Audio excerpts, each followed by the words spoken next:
नमस्कार, मैं आपके साथ कहकशा और आप देख रहे हैं टाइम्स एक्सप्रेस। इस वक्त सभी नेताओं की जुबानी जंग छिड़ी हुई है। लोकसभा चुनाव के 6 चरणों का मतदान हो गया है। वहीं अब 1 जून को इसका आखिरी चरण होने जा रहा है। इसके बाद 4 जून को नतीजे आने हैं, लेकिन इस बीच सभी पार्टियों के नेता एक दूसरे पर पलटवार कर रहे हैं। इस लोकसभा इलेक्शन में बीजेपी और कांग्रेस के बीच कड़ी टक्कर देखने को मिल रही है। पीएम मोदी और राहुल गांधी दोनों ही एक दूसरे को पलटवार करने का कोई मौका नहीं छोड़ रहे हैं। अपने चुनावी भाषणों में अब तक पीएम मोदी योगी आदित्यनाथ और अमित शाह न जाने क्या कुछ कह चुके हैं। राहुल गांधी भी बीजेपी के नेताओं को करारा जवाब दे रहे हैं। लेकिन इस बीच पीएम मोदी अपने भाषणों में कई ऐसे अपशब्दों का इस्तेमाल कर चुके हैं जिसको लेकर कई नेताओं के अंदर आग उबल रही है। इस बीच पूर्व प्रधानमंत्री जो हमेशा ही शांति के लिए जाने जाते हैं, जो हमेशा शांत रहे हैं, उनका भी खून खौल उठा है। जी हाँ, हम बात कर रहे हैं पूर्व प्रधानमंत्री मनमोहन सिंह की। जिस तरीके से प्रधानमंत्री नरेंद्र मोदी अपने भाषणों में अपशब्दों का इस्तेमाल कर रहे हैं, उसे सुन मनमोहन सिंह भी भड़क उठे हैं। उन्होंने भी अपनी आवाज उठाई है और पीएम मोदी को लेकर क्या कुछ कहा है, चलिए आपको बताते हैं। दरअसल पीएम मोदी ने अपने हाल ही के एक भाषण में महात्मा गांधी को लेकर कहा था कि उन्हें गांधी फिल्म बनने के बाद ही दुनिया में जाना गया। उससे पहले तक उन्हें कोई नहीं जानता था। इसके अलावा वो कई अपशब्दों का इस्तेमाल भी कर चुके हैं। कभी वो किसी को नाचने वाला बताते हैं तो कभी मुजरा जैसे शब्दों का इस्तेमाल करते हैं।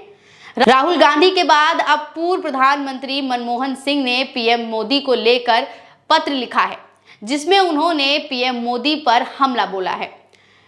मनमोहन सिंह ने पीएम मोदी के द्वारा इस्तेमाल किए गए शब्दों की निंदा की है। मनमोहन सिंह ने जो पत्र लिखा है उसमें उन्होंने लिखा कि भारत के इतिहास में कभी किसी प्रधानमंत्री ने इतने खराब शब्दों का इस्तेमाल नहीं किया जितना कि प्रधानमंत्री मोदी ने अपने चुनावी सभाओं में किया है। न्यूज़ 24 की इस खबर पर कई लोगों ने कमेंट भी किया है और बताया है कि वाकई पीएम मोदी किस तरह की भाषाओं का इस्तेमाल करते हैं।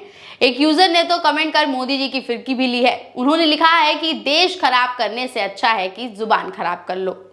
वहीं एक यूजर ने पीएम मोदी का एक बयान भी पोस्ट किया है, जिसमें मोदी जी कह रहे हैं कि गठबंधन को अपने वोट बैंक की गुलामी करनी है तो करे, उनको वहां जाकर मुजरा करना है तो भी करे। मैं SC ST OBC के आरक्षण के साथ डटकर खड़ा हूं और खड़ा रहूंगा। अब इस बयान में प्रधानमंत्री नरेंद्र मोदी ने मुजरा जैसे शब्द का इस्तेमाल किया था।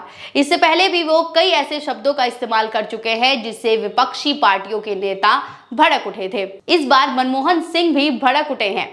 कई लोग कमेंट कर ये भी कह रहे हैं कि मनमोहन सिंह का गुस्सा जायज भी है। वहीं सिर्फ मनमोहन सिंह ही नहीं, बल्कि राष्ट्रीय जनता दल के नेता मनोज झा ने भी एक इंटरव्यू में पीएम मोदी के अपशब्दों की निंदा की है और उन पर सवाल खड़े किए हैं। साथ ही पीएम मोदी को लेकर और भी बातें कही हैं जो हम आपको बताने जा रहे हैं। देखिए, इतना गाली गलौज प्रधानमंत्री ने किया है ना, इतनी अपशब्द का इस्तेमाल किया है। मैंने कई उदाहरण दिए। अपने विपक्षियों को कहा मुजरा करते हैं, भैंस खोल लेगा, बिजली काट देगा, टोटी उखाड़ लेगा। उसके बाद उनको मेडिटेशन की सचमुच जरूरत है। लेकिन ध्यान का मतलब होता है ना, कैमरा लेके मत जाइएगा प्रधानमंत्री जी। ध्यान का मतलब होता है आत्मचिंतन। कैमरा लेके गए तो फिर तो कैमरा जीवी है साहब। कैमरा मुक्त मेडिटेशन करिए तो आपको ख्याल आएगा कि बीते पूरे 7 चरण में आपने किस प्रकार की शब्दावली का इस्तेमाल किया। उसके लिए प्रायश्चित भी कर लीजिएगा उस मेडिटेशन में, वो ज़्यादा उचित है। बाकी ये वाला जो ट्रिक है ना, ये घिस काफ़ी चुका है। इसलिए मैं बार बार आग्रह कर रहा हूँ कि बिना कैमरे के प्रधानमंत्री जी आप ध्यान में जाइए। हमें कोई विजुअल्स नहीं चाहिए, बहुत सारे विजुअल्स है आपके, तब समझूंगा कि आपने ध्यान किया है। अन्यथा इसको मैं ढोंग और पाखंड के सिवा। दरअसल मनोज झा ने हाल ही में ANI को एक इंटरव्यू दिया। इस इंटरव्यू में उन्होंने तो ये तक कह दिया कि मोदी जी ने जितने भी अपशब्द का इस्तेमाल किया है उन्हें मेडिटेशन की सख्त जरूरत है। जी हाँ, मेडिटेशन की बात मनोज झा ने उस तर्क पे कही है कि अब प्रधानमंत्री नरेंद्र मोदी आज यानी कि 30 मई को ध्यान करने जा रहे हैं।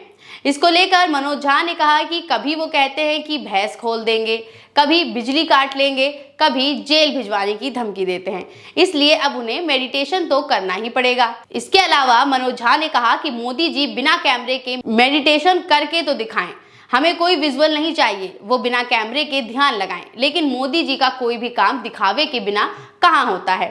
जी हाँ, मनोज झा ने मोदी जी के ध्यान लगाने के इस जुमले को दिखावा कह दिया है। मनोज झा ने यह भी कहा है कि अब ये उनके प्रायश्चित का समय है। वो इतनी गाली गलौज कर चुके हैं कि अब उन्हें आत्मचिंतन करना चाहिए, लेकिन बिना कैमरे के करें, क्योंकि अब उनकी ये ट्रिक पुरानी हो चुकी है। अब उन्हें कुछ नया करना चाहिए।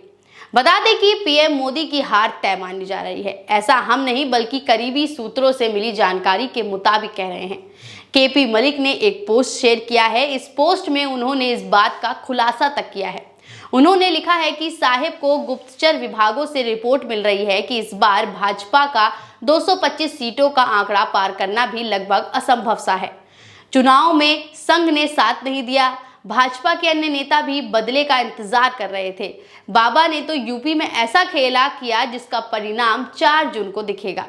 एनडीए के अन्य दल भी साहिब के नाम पर राजी नहीं होंगे, ऐसी सूचनाएं हैं। साहिब बौखला गए हैं। क्यों एजेंडा नहीं चला? सारे दाव उल्टे पड़े। अब उल्टे सीधे बयान दे रहे हैं।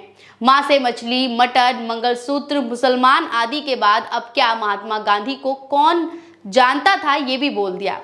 साहिब के उलूल जुलूल बयान इस बात की तस्दीक कर रहे हैं कि भाजपा वाकई बहुमत से दूर रहेगी, परंतु बुझता हुआ दिया फड़फड़ाता जरूर है। आर्मी चीफ को सेवा विस्तार देना किसी बड़े गेम का प्लान तो नहीं, ऐसी बातें दिल्ली सियासी गलियारे में गर्म है।